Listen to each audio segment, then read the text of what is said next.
We like to start every episode with the disclaimer that we are not professionals. Our conversations are solely based on our personal experiences, thoughts, and opinions. Nothing discussed here is meant to be taken as professional mental health or medical advice. If you have questions or need assistance, please seek the help of a licensed professional. Discussions in this podcast may sometimes revolve around heavy material such as abuse, grooming, religious trauma, and more. Please listen with caution and prioritize your mental health first. Welcome to Trauma Bondage, the podcast where we talk about trauma, kinks, and non-traditional lifestyles and relationships from a queer lens. We're your hosts, Brigitte and Beth. Welcome to Trauma Bondage. Hey guys, welcome back. Welcome back. We have a very special guest with us today, Tara Ransleben. That's me. Tara, my dear, will you tell us your pronouns and give us just a little elevator pitch about who you are? I go by she, her pronouns. I'm cool with they, them, too. That doesn't bother me. And I am a sexuality educator who just finished their master's in sexual health. Woo! I was gonna say confetti. We should have confetti. Yes. Add that in later. Thrown in the air. I know you've been working on that for a really long time, so I'm very, very happy for you. And I have a YouTube channel where I discuss sexuality-related topics. Super cool. Badass. We're very excited to have you. Literally since day one here of conception of this podcast, we've been like, we need to get a sex educator on here to talk about everything sex related. So here you are. That's what I do. You've literally been sent from heaven. And what I love about you and your specific work is that you are inclusive, one, affirming, and pleasure-based. Yes. So like no judgment whatsoever. No, you could not say anything that would weird me out at all. Can you explain like what it means to be pleasure-based? Like, yes. As a sex therapist? So a lot of the sort of history of sex education is very risk-focused. It's about things like avoiding unwanted pregnancy, avoiding STIs, and sexuality is a lot more than just not getting harmed. It is about pleasure, and it's about enjoying yourself. Pleasure-based sexuality education is about encouraging and encompassing those sorts of elements of it, because a lot of sex education focuses on the physical and the health elements of it, and health is a lot more than just your physical health. Yeah. Okay, that's really cool. I've never thought about it like that. I know, health really is like a lot that. more than just your physical health. Ain't that the damn truth? Okay. So while Bridget has her moment, taking that in, tell us a little bit about like your journey discovering that you wanted to go into that field. Yeah, I grew up in a household where sex was not something you discussed. Amen. Yeah, I'm sure y'all can relate. My mom wouldn't even tell me what a period was. So, like, it was just such a taboo thing. Like, you didn't say the word, you didn't talk about it. I swear the first time I heard my mom say the word sex around me was when I was 18. And she said, I don't think you're old enough to have sex. And I was like, a little late, Mom. But, like, that bell has been rung. Yeah. Maybe should have had this conversation a few years back. Thanks. So it was just something that was so completely taboo, and so, of course, was interesting. Mm-hmm. And then when I got to college, I made a group of friends who had experience. I mean, they'd grown up in the church. They had a lot of religious trauma around sexuality, and we're kind of trying to unpack a lot of that. And so there were a lot of conversations around the topic, and I just loved being able to have those open conversations. And I think that's really important, because the more taboo something is, the more stigma there is, the more like risk factors there are around it, the more it just becomes a negative as opposed to something that is... I mean, sexuality is something everyone deals with. Even if you're asexual, like, sex brought you into this world. Yeah. Like, you have to navigate the fact that you may not be into sex and other people are. Like, it's going to impact you at some point in your life. Yeah. So to not talk about it is just doing everyone a disservice. Sorry, it's so interesting to me that the more people we've had on this podcast, the more people that have reached out to us, I don't know about you, but like for me, reach out to me where they're like, oh, you're the first person I've met where I felt like I could actually talk about some of this 100%. stuff. There's a whole generation that just didn't talk about sex. Yeah. And now we're being like crucified for being Yeah. openly sexual. Yeah. Yeah. Because we like found solace and comfort and pleasure in something that was deemed taboo growing up. Yeah. wild. I should have had friends like you in college. I'm like thinking back and I'm like, damn, I really could have used a friend group like that, because I had like a very like purity culture, Yes. like repressed religious environment. So like I was interested in sex for the same reasons, but I couldn't really talk about it like with anybody. So. Yeah, there were a lot of kitchen floor conversations Yes. in the apartment in college. And I was raised Catholic too, so that was also, you know, a big part Catholics of that. in the house. A lot of that Catholic repression guilt in and the room. repression. Real. Yes. Stifling. Exactly. So you had that experience in your undergrad, and then how did you kind of like navigate going into like deciding to get your master's? I've kind of jumped around all over the place. My undergrad is in creative writing and French, which my dad was very impressed with. What a useful degree. And then I have worked since college for like a health tech startup. Okay. I don't know anything about tech, but it's been a good job. And then I think it was just one of those things that because it came so naturally to me and stayed something I was really interested in, that I was like, I kind of want to, and I, you know, read a lot of books on the subject. I wanted to delve into this a little bit further. I found I'll just go get a master's. I'll just go get a master's. That's the natural next step. I really love school, guys. Well, it started as a certificate program, actually. So it was originally just like 2 semesters, I think, maybe 3. And then I was certified in human sexuality. And then right towards the end of that, they expanded it into a full master's. So I was like, I might as well stay. want to do more. And now that it's full master's, I can get financial aid for it. So I'm going to go back in. That's awesome. We love Human that. sexuality is like one of my favorite classes that I took in college. Because it's like your health credit, and they have like, here's a smorgasbord of things you should choose from. And I was like, that one sounds fun. Yeah. I took a full semester of first aid for my health credit in university. It was terrible. It's like a 3-hour class stretched into a whole semester. I don't even remember what I took, but I didn't take human sexuality. And that is surprising to me. Yeah. I didn't know it was an option, honestly. Where did you go to school? Well, it's in, Oklahoma. It might not have been available to you. It might not have been. No, I was Mine was like a private school, so yeah. they were like, whatever. My high school was a private Christian school, so we didn't even have like science. Oh. Mm-hmm. And then college was like a community college, so it was like it probably didn't. There wasn't anything sex-based at all. I was just learning in the streets, as we all do. Lovely. As we all do. Learn through experience. It's how we mostly get through we it. have a podcast about this, so maybe people will stop learning about Don't sex learn in the streets. Learn from Tara. Go to my YouTube channel. That's the other thing is there's not sex ed in schools here. Oof. It was like a year ago that in Texas, they changed to allow sex education that was other than abstinence-based, but it's still not really a thing. Like, your options are don't have sex ed in schools or have abstinence-based sex ed, which we know doesn't work. Nope. We have years and years of research that proves it actually is worse. Like, it leads to more unwanted pregnancies, leads to more STIs. And yet, that's what gets funded, so... Well, we gotta love the GOP in Texas. We're seeing how all of that and Roe v. Wade and all of that is coming into Texas having one of like the highest mortality rates for women, pregnant women. It's rough. Ooh, and I grew up in a small town, so like, I mean, beyond like not having it in schools, it just wasn't.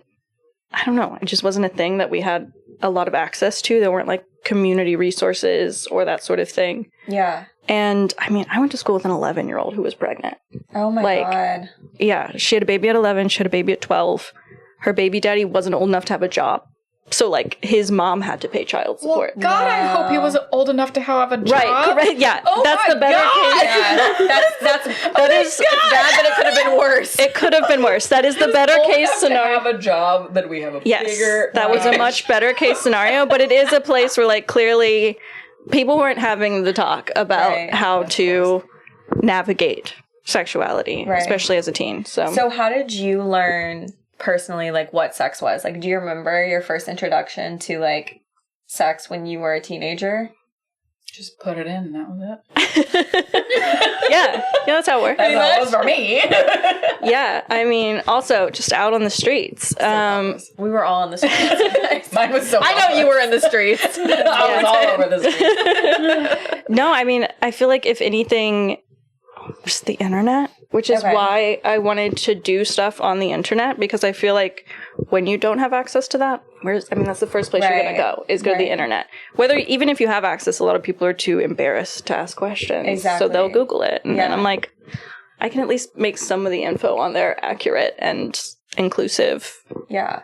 Are you going to write a book? Sorry. You said you have creative I writing. would love to. I think you should write a book. I would love to. That would be badass. That would be great down the line. The options that are out there, especially for teens. I actually had somebody recently ask me, they were like, hey, do you have any literature for like preteens surrounding sexuality and identity? And I was like, I don't know any off the top of my head. Let me do some research. And they're almost all of them are faith-based, which is fine in some cases, but that does not apply to everyone. Right. Which means you're limited deeply. Very. And for faith-based ones, again, abstinence is usually number one. Oh, yeah. In those books.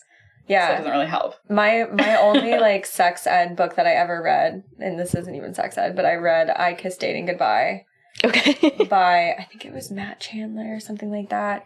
Some Christian author, and basically was talking about, like, how abstinence was the way, courtship was the way, and you shouldn't kiss until you're married. Oh, I was going to say, he's the one who started the no kissing until marriage. Yeah, exactly. So, a book that's, like, you know, friendly towards, like, non-religious people would be amazing. Yeah, no, I'd love to get there at some point. There are a few resources I can send y'all after this for some books that are a little less, because it is a little bit either super religious or just very medical. Like, it's very straightforward sex ed, which is the other thing. That's why I say sexuality educator instead of sex educator, because I don't know, I feel like sex educators are very much associated with, like, condom on the banana, right. Like, here's how you, these are the STIs, that sort of thing. It's like logistical, but it doesn't include right. But there's so much more involved, especially for, like, adolescents and, you know, navigating hormones and emotions and relationships and consent, and especially if you're queer or questioning or trans, like, there's already, like, not enough sex ed for straight people, but when there is sex ed, it is very straight focused. Yeah. So, well, I noticed on your, like, your website, like, you do focus on, it seems like, LGBTQ resources. I try to, yes. I have done some work with some queer and trans, like, youth centers and, like, clinics, and it's just so important. Like, I did a workshop for parents of kids who were trans or queer, so that they could have the information to have the talk. Yeah. You know, so they could talk to their kids. But a lot of parents, like, they never got the sex ed. So how were they supposed to talk to their kids? God, so they probably were like, wait, what is that? Yeah, they were like... They were learning so much. I know. One of the dads was like, how did lesbians have sex? And I'm like, we can't go into all of that right now. It's like the most famous question of all time. But... we'll discuss that later. The better question is, how do we not have sex? Right? You know? Like, it's like all the ways that you can ever imagine. Yeah, pretty much. So what do you, like, how do you want to practice and, like, use your degree now? What's your ideal, like, working scenario with it? I mean, definitely more of the online content, more of the YouTube. It was on a bit of a hiatus while I finished things up. But, yeah, I enjoy doing... I started out with more of the straightforward sex ed, but I've been doing kind of weirder topics just because they're kind of fun. Oh, sorry. Topic that I think is really cool that we've talked about in some of our little coffee dates is the neurodivergents in kink. Yes. Which is just... that is... the coolest thing to me. That feels like a very trauma bondage-esque topic, so let's talk about it. It also hit so hard for me. I was just like, duh. Like, it never occurred to me that those two worlds would collide in any capacity. But, and they do. They overlap so much. It's so incredible. much. Yeah. So please, if you'll go into that would be incredible, because I think everyone on earth needs to hear this. Yes. Yeah. So neurodivergence, I mean, encompasses quite a bit. Most people will think autism, but also ADHD, OCD, dyslexia is considered neurodivergent. It's not a... Like the last two are like me Yeah. to a T. Yeah. Yeah, I'm familiar. I was diagnosed with both ADHD and OCD, so I'm in there. And several of my friends are autistic, and we all are very well versed in the neurodivergent world. And it is something that there's a lot of overlap between neurodivergent people and being queer and being into kink. Like it is pretty common knowledge that those are popular in those communities. And for neurodivergent people, a lot of it is sensory based. Mm-hmm. So if you are sensory seeking, then something like, impact play is going to be really intriguing for you because it's something you're seeking in your everyday life. And for ADHD, it's dopamine dysfunction. So you're looking for the dopamine hit, and nothing hits like having sex. Like you're going to get every positive hormone chemical going when you're having sex. And especially if you're engaging in like taboo sex, it's going to have even more of that dopamine hit. I was reading something about how for people with ADHD, fighting, like having an argument, gives you a dopamine boost. And that's why like sometimes I do this, like I'll start like shaking if I'm having an argument, because I'm getting such a dopamine boost. And I think that is attributed to my bratting and causing mayhem. Yes. And then getting a double dose on top of it. Yeah, 100%. A little chaos. Yeah. Definitely adds to the dopamine. That's interesting. Because, like, I feel like I've noticed the correlation between all of that, like, subconsciously, but I've never consciously thought about the fact that everybody that I know that's kinky and queer is also neurodivergent. I don't think I know one person in my circle that isn't. Yeah. And it's like especially important to consider if you're doing work with younger people. Right. Because people with ADHD tend to have sex earlier than people without it. Autistic people, depending on your functioning, that's an outdated way of saying it. Everyone functions. But your need levels, your support need levels, like consent might be confusing because there's so much like non-literal language that you do in negotiating consent and negotiating like, flirting, sex, that sort of thing. A lot of it is body language. A lot of it is not explicitly saying like, hey, I want to have sex with you and this is how I want to have sex with you. Non-verbal cues. That can be confusing for people. So having sex education that encompasses neurodivergencies is important and fun. Yeah. Did you learn a lot of the queer side of sex ed in your classes, or is it a lot of stuff that you've like taught yourself? Like when you go to get your master's in this, do they teach this stuff? Yes. I mean, at least at my university, I went to the University of Minnesota, and they're one of the top programs in the world for sexuality. You wouldn't think, but Minnesota, I think every one of my professors was queer. Okay, that's really could I was wondering like what that world looks like demographically versus like some other. A lot of the focus was on trans identities and queer identities, which the program was a little less focused on educators and more on healthcare providers and therapists. So, I mean, it was a lot. There was like policy classes and stuff like that. Right. Okay. And there was a lot of focus on trans and queer identities in that program. Because, I mean, it's a lot of compensating for years of that not being included, even in the most progressive of sex research. What is like the biggest thing that you learned during your like time there that you were surprised by, would you say? Like something that like really took you off guard? I don't know if there was any like specific information that took me off guard. It was a lot of just reframing, like getting to see how pleasure-focused sex education can be applied. And also I think the human rights element of it, that was a big focus within the program, is that sexuality is a human right, and access to informed consent is a human right, and you can't have informed consent if you're not informed. Yeah. So having access to education, having access to healthcare services, these are all like UN recognized human rights. And it is something that we are falling behind. Sorely lacking here. Yes. Yeah, I was going to say. Texas. Yeah, we're struggling a bit with that. And the thing is, like sex research actually has a longer history than a lot of people realize, and like especially trans and queer research. But we lost a lot of that in World War II. Actually, there was a facility in Germany that was really progressive when it came to trans surgeries and healthcare. But, you know, Hitler's not a big fan of anyone. So, you know, it is a lot of, and it's difficult, the research, because it is not something that's well funded. Like, people want to do the research, but you have to have funding to be able to go pretty far with it a lot of the time. And the thing that fund it yourself.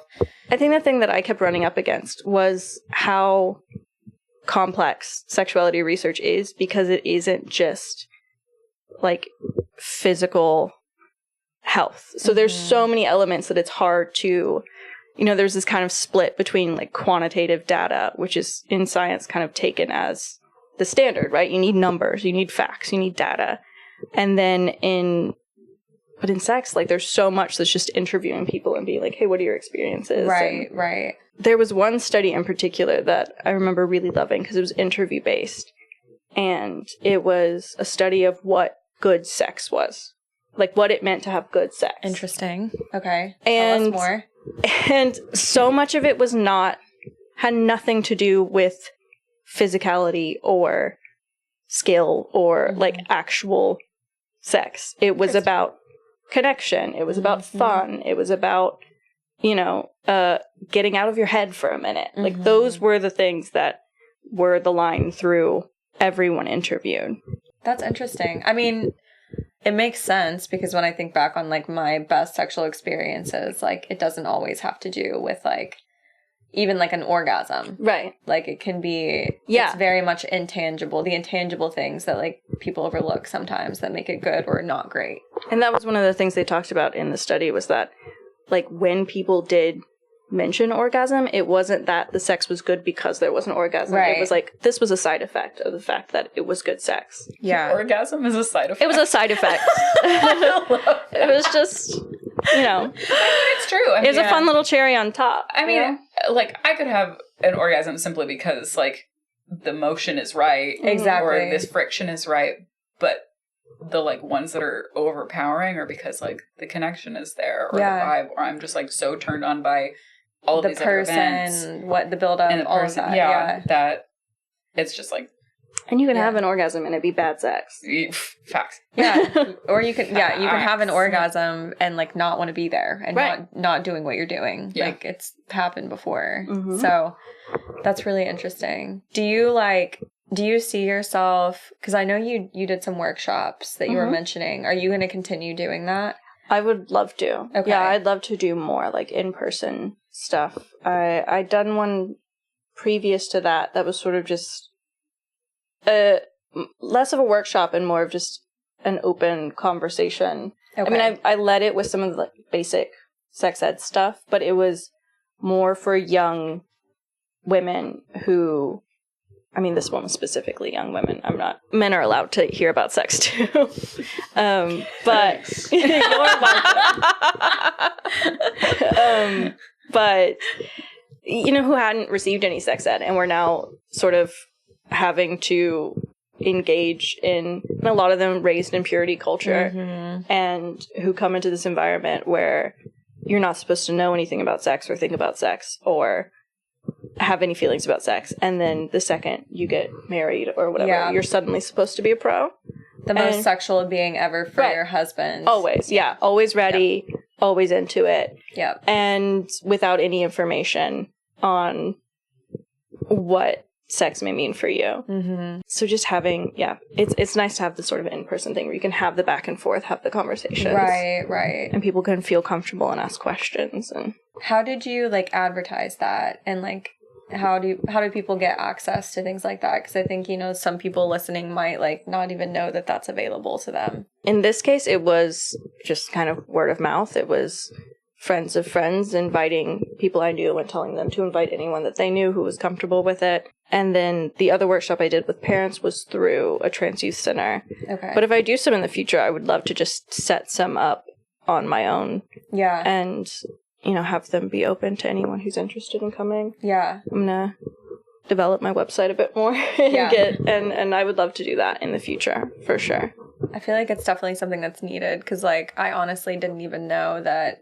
I mean, I've never looked into it before, but I didn't know things like that were, like, available to people. And so I feel like even just, like, an hour workshop where you can go and, like, focus on that topic and feel, like, safe and comfortable and ask questions. Yes. It's, like, better than even, like, you know, going to school, like, and learning it in a class setting where you don't know anybody, you know? Yeah. Well, like, for me, too, the only thing I've ever known about is, like, oh, like, sex therapists exist. Mm-hmm. Exactly. But then you get into, like, do you have the right coverage to be able to afford to go see somebody to talk about it? And also, like, it's a very vulnerable subject to talk about. So I feel like when you're shopping for, like, therapists, you also have to find one that vibes with you, and you can't find one that doesn't vibe with you. Then on a very vulnerable subject, it almost hinders you. Yeah, and you have to be ready to, like, go into it. If you're going into it, you don't want to spend $200 for an hour and then just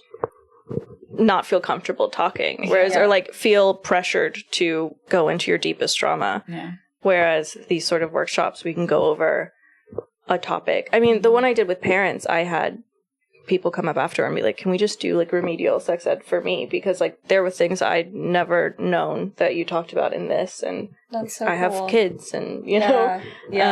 So yeah, I would love to do more of those in the future. How has it impacted you, like, in your own, like, if you don't mind sharing, your own, like, sexual life? Like, do you tend to think about things differently now that you have so much education around the topic? Oh, yeah, especially being raised in Catholicism and purity culture on top of that. Like, Yeah. the journey has been fascinating, I'm sure. Yeah, it's kind of gone a 180, like, all the way to the other side. It can be an issue, like, in personal life, where I do get a little intellectual about it. People will be talking about things, and I'd be like, they're like, I'm having a personal conversation with you, and I'm like, okay, but this study from 2018 says, you know, my partner and I have gotten into it a bit about that before, but it's interesting seeing people's responses to it. Especially, like, I have a very large family, and like I said, I was, you know, it was not a thing we talked about. Whereas I've told relatives what I'm doing, and I always get one of two reactions when I tell people. They either immediately get really awkward and, like, clammy, and I'm like, especially with my family, I'm like, you got 8 kids, I know you've been fucking, like, right, you should be able to talk about this. At least 8 times. Yeah, we know. Minimally. Or people are immediately, like, even some of my relatives who I never would have expected were immediately like, that's so important. That's like, cool. We need that. Well, I guess there's a third response, which is if you're on a date with a straight man and he finds out, he immediately thinks you're gonna fuck, and you're gonna be open to anything he wants, which not quite how that works, but I don't know. Yeah, that's interesting. Yeah, because I was just wondering, like, when people hear it, like, what are some of the reactions that you get? And it sounds like it's what I expected, like, across the board. Yeah. But it's good that you've had some support from your family. Yeah, no, it's been nice. My mom has actually kind of come around. I think it's been a process, but she's become, I told her at one point that I felt like she was, like, embarrassed because she, like, wouldn't tell people. She was like, because she was like, I don't think they'll, like, get it or whatever. Yeah. I'm like, okay, it's fine. You're embarrassed of me. And I think that she really took that to heart and was like, no, I'm going to tell everyone about it now, which is, like, so sweet of her. Like, funny. She doesn't watch any of my content, which I'm fine with, but she has become a lot more supportive. I mean, just in general, like, when I came out as queer to her in maybe college, she just kind of, she does this thing where if she hears something she doesn't want to hear, she just like freezes and doesn't respond. Mm-hmm. She just like will not make eye contact. You know, it's like when a dog gets in trouble and they just won't make eye contact with you. Yeah. Like, I don't see you and therefore you're not there. Yeah. So she did that and I was like, you have to say something. And she was kind of like, oh, well, I kind of thought so, but I just don't understand it. I'm like, you don't need to understand whatever, but Just say I love you.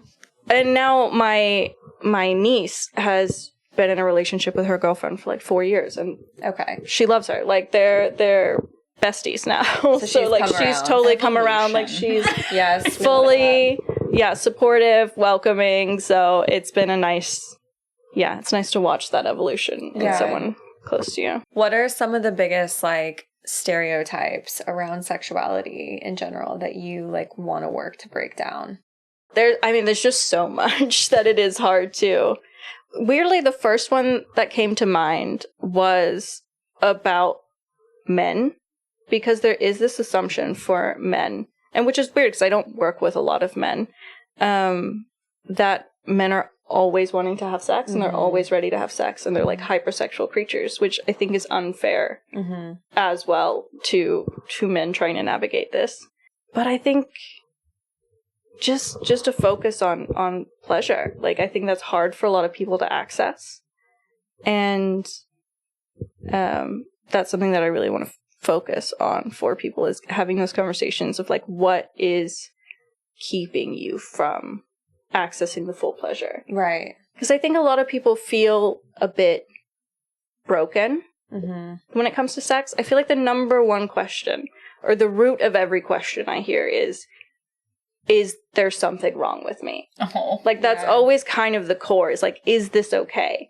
And like, yes, no matter what it is, as long as it's not hurting someone. The answer is yes. Yeah, non-consensually, then the answer is yes, it's normal. Like, there's no experience under the sun that hasn't been experienced before. Yeah. And it is the fact that we don't talk about it that makes a lot of people feel like there's something wrong with the way they experience their sexuality. I think that's really important for a lot of people to unlearn, is that, there's nothing wrong with the way you want to have sex, or how much you want to have sex, or whether you want to or not. Speaking of like the way you want to have sex, like, was kink discussed at all in your schooling? It was? Okay. Yes. Interesting. Yeah, we did have some articles for sure on kink, and a lot of it was on my own research because I did focus a lot on neurodivergence within sexuality, and there is such that overlap, like we discussed. But there was some. It was, very accepting. It was just, it's school, right? So you're intellectualizing it, Right. But it was a thing that came up for sure. Part of the reason that we wanted to start this podcast was because like people just don't really talk about kink unless you are in a like circle of people that are into kink. Yeah, that are engaging. And then kink. It's like the conversation is more open and will flow about that. But like there's such a stigma around it. And like a lot of people, I think, engage in unsafe kink practices because people don't talk about it. Like, to your point, if it's not talked about, people don't know what's right or wrong, or like if there's something wrong with them. And I think there's a lot of shame around kinks too, that people won't talk about what they like because they think there's something bad about it. And if you don't have the language to communicate, you're not going to be able to communicate. I did a project on romance novels while I was in like smut. While I was in college. We love smut. Yeah. And it was, beyond it being like a tool for, figuring out your own sexuality, whatever, just masturbating too, I guess. But it provides a script for a lot of people to be like, oh, I didn't know how to say I wanted that thing or how to ask for it. It's like modeling those sorts of conversations. Yeah. And if you don't ever see that, whether it is, something about kink, like, you're not going to know how to bring that up. You're not going to be comfortable talking about it. I feel like my first introduction to kink without knowing it was through books, like smut and erotica. And I had so much shame about that, like, growing up, obviously, because I grew up very Christian. Like, you're not supposed to read those books anyways. Right. But then there's, like, the element of, like, some of the things that were in the books were, like, more than just, like, normal vanilla sex. And I didn't know the word kink even at the time. I didn't know like what BDSM was. I didn't know what any like impact play or anything was. I just knew that those were things I was interested in, and I didn't have the words to put to it. So I was like, I'm the only one that feels this way. There's like something wrong with me, and like I shouldn't like this. And then you realize there's an entire world of people that are into the exact same thing as you if you talk to them about it. But well, I think also on the like other end of that, you're seeing elements of BDSM and kink normalized in an unhealthy way in like mainstream pornography. Like you're seeing people engaging in impact play or breath play, whatever, but without the conversation. I mean, those conversations might be going on, off camera before the scene, etc. Maybe not. It depends on the company producing the porn, but because you're not seeing that, you don't understand. And especially for adolescents, like I said, a lot of what they learn is from going online, and that's how you're learning how to have sex. You watch porn, and like you don't have the media literacy to understand that that's not the reality, and there are conversations that need to be had before you engage in any sort of sexual activity. So it's important to have, I think media is really important for people because that is the way we learn in most cases. I know a lot of people personally that have told me that they feel like porn like messed them up because they watched it too early, and their expectations of like sex and what they should be doing and feeling in those moments, it was like unrealistic. That was me early on. Like I've talked about that because all I knew was like, oh, porn, because I didn't have access to it. We weren't having conversations in my family about it. Obviously I was in a very screwy world there for a while when I was younger, but also just like the way it is detrimental to your self-esteem on top of it. Right. Being like, oh, well, I'm not doing what they're supposed to do. There's this expectation that I'm supposed to do this and be this for these guys. And of course, other young men are obviously probably watching porn too, and they're having the same expectations. So like nobody is winning. Right. Yeah. Nobody's winning. And if you're not enjoying it when you're actually engaging in it, you think, oh, I'm doing it wrong. Well, you're too busy performing. Yeah, exactly. It is a performance. And when you're performing, you are so in your head. And that was something I experienced a lot, like early in my sexuality. It's a job. Was like, okay, when do I need to get out of my head? When do I need to stop like spectatoring this and actually be here in the moment? And it's hard to get out of that, especially if you are neurodivergent with like OCD, right? Like there's all this intrusive thinking, this repetitive thoughts that I'm like, okay, it's hard to get out of here and get in here. That was also, interestingly, a big topic within the program I was in, was about sort of how to access the body as opposed to, staying up in your head the entire time. Give us the tips and tricks that you learned.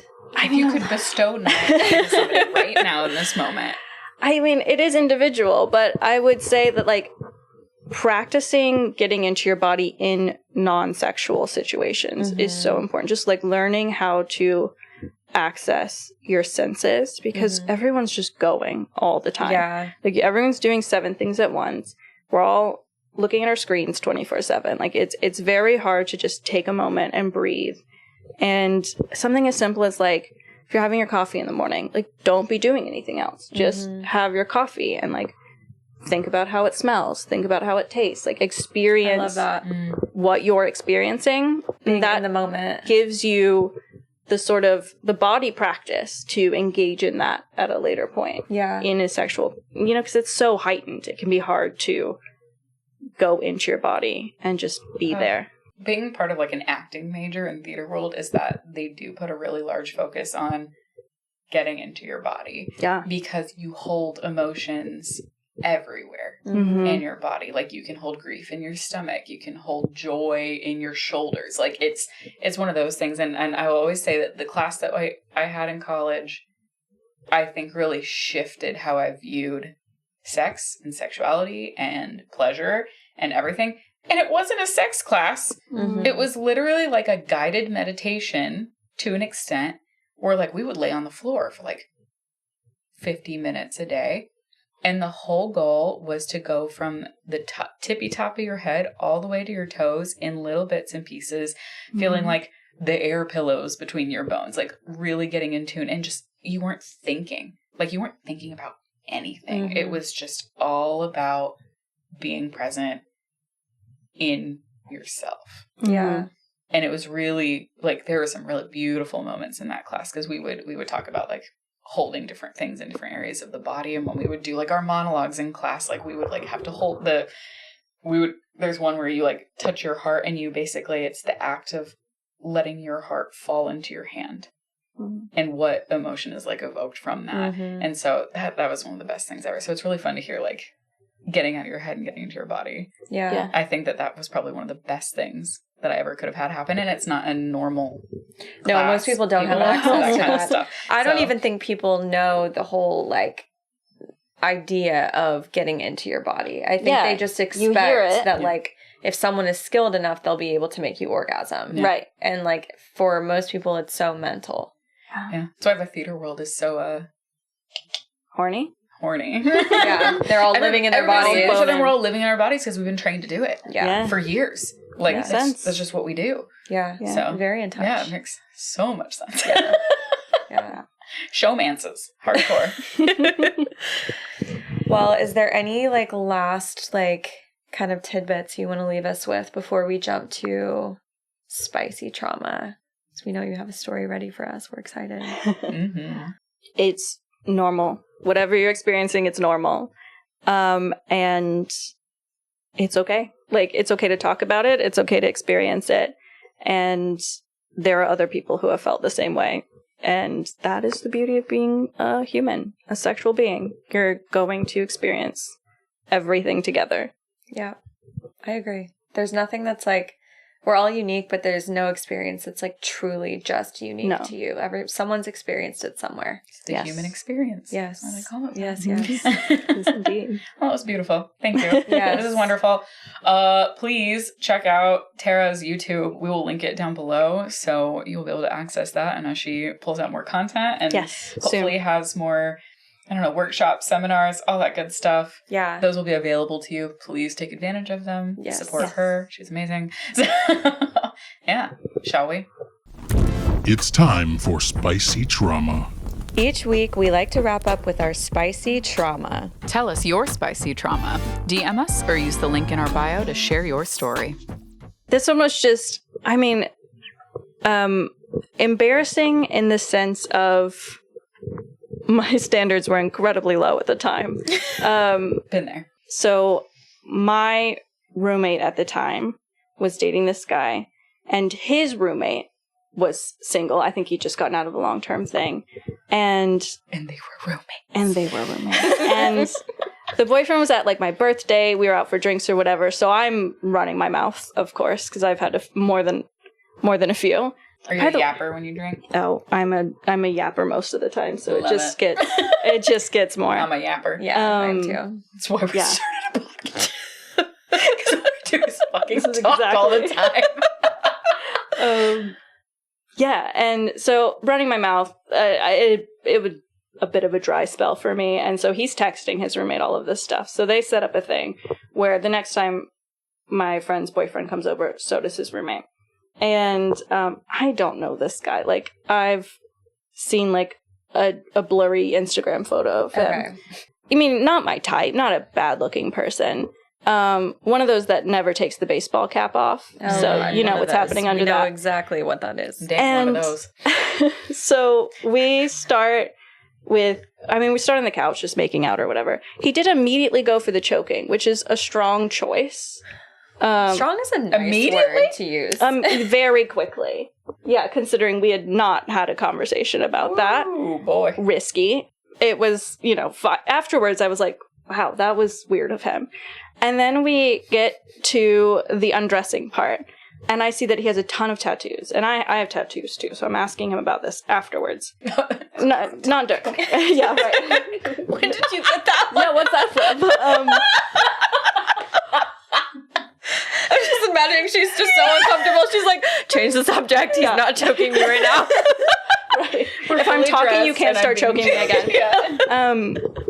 So I'm asking him about these, and I'm like, I didn't realize this guy was, religious. He has a quote, I don't know, Matthew, whatever, some, the verse. Matthew. They love And then he has the Sure that's what's on entire, my wife's wrist.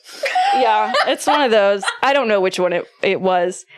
Turns out he didn't either, which was interesting. He had the entire Lord's Prayer down the side. Jesus Christ. He had a verse. I asked Literally. which one it was, and he was like, oh, it's like something about family. And I'm like, what, you don't know, though? And then this is what my friend makes fun of me for all the time, is on his bicep is this giant, like, heaven's gates with wings and baseball bats. Baseball bats under, like the cross baseball bats, wings, gates of heaven. I'm sorry, angels in the fucking outfield? Yes, Like, he is was. that what we're doing? He was a baseball player who had like hurt his knee. Oh, those are the worst. Yeah, a god complex. The Right. college athletes. Oh, I that could get have gone injured pro, and- but that sort of yeah, situation. Oh, And of course, I'm like, oh, are you religious? And he's like, no. No. He's like, why would you ask me that? Exactly. Starts It was. choking you in. It was You genuinely that covered in situation. the Like, Bible. yeah, I was like, so what's up with this? And he was like, oh, it's like family, And I'm like, No, I don't know actually, but okay, you do you. I And- hear crickets in my head right now. Yeah. And the worst part is he ghosted me after that. This man had the audacity to ghost you. He ghosted wholly me. ghosted you. He wholly ghosted me, indeed. I hate Yeah. hate you so much. Wow. At least he did you the honor of Right. like, leaving your life forever and never making you deal with him again. I think he got back with his ex, who hopefully also has the whole Bible tattooed on her. I don't know. It's It was not choking the- kink. Yeah. clearly. Wow. But I do too, but Yeah. fully clothed, being choked. fully closed. Just started kissing. That's like just as bad as asshole girl. Yeah. I had a girl stick her fingers in my ass like 2 minutes into having sex. Wow. Both like 2 fingers, no lube, no nothing.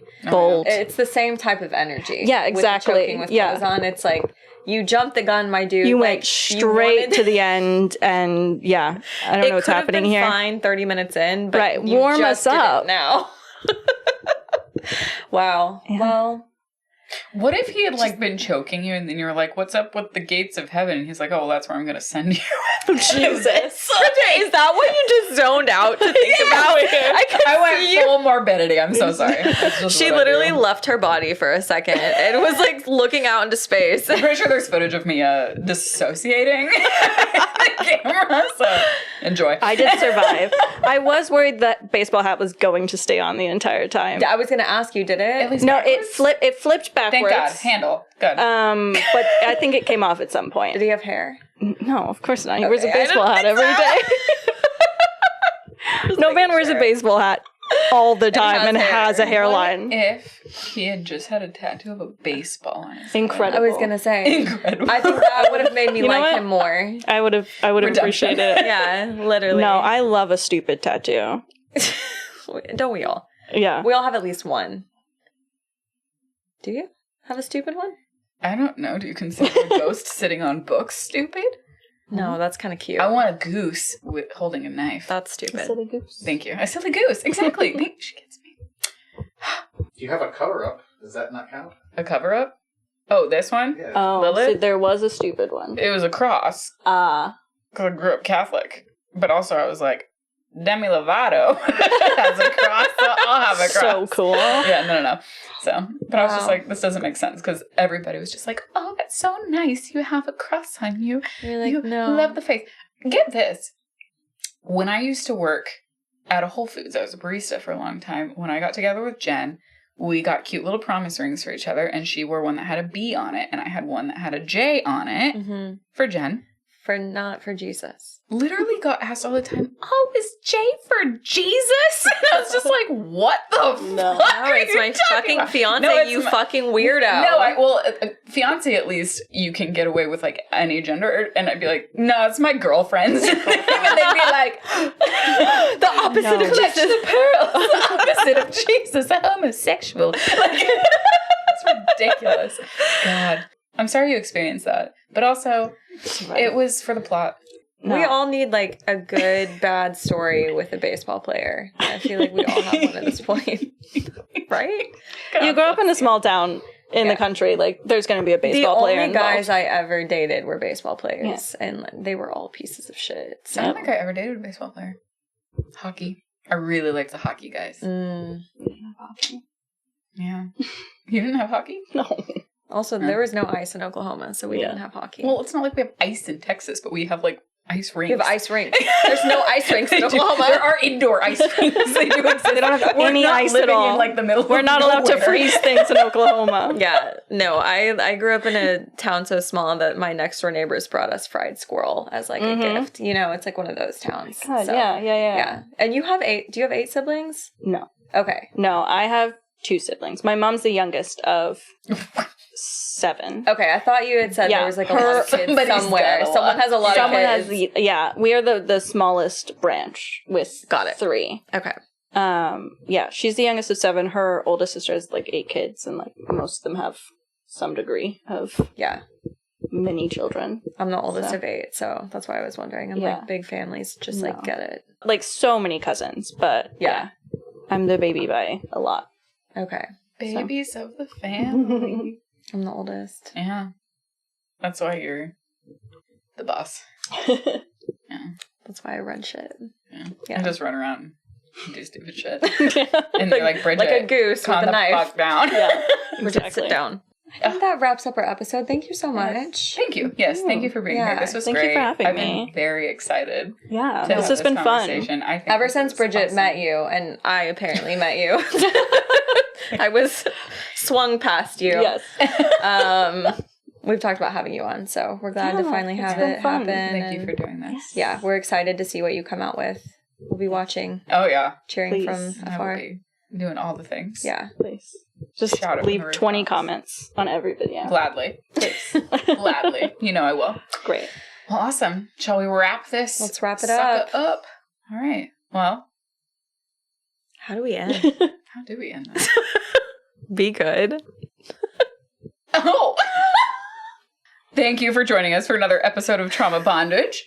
Be good. Or don't. We won't. How did we forget that? Bye. Bye. Bye. She whispers. If you like today's episode, follow us on social media at Trauma Bondage Pod. Follow Beth at Modern Day Lilith and Bridget at Your Faith Femme. If voyeurism is your kink, subscribe to our YouTube channel, Trauma Bondage Podcast. Production by Instrumental Media. Editing by Misery Chord. Special thanks to D. Dumpy and Wolfstar for music.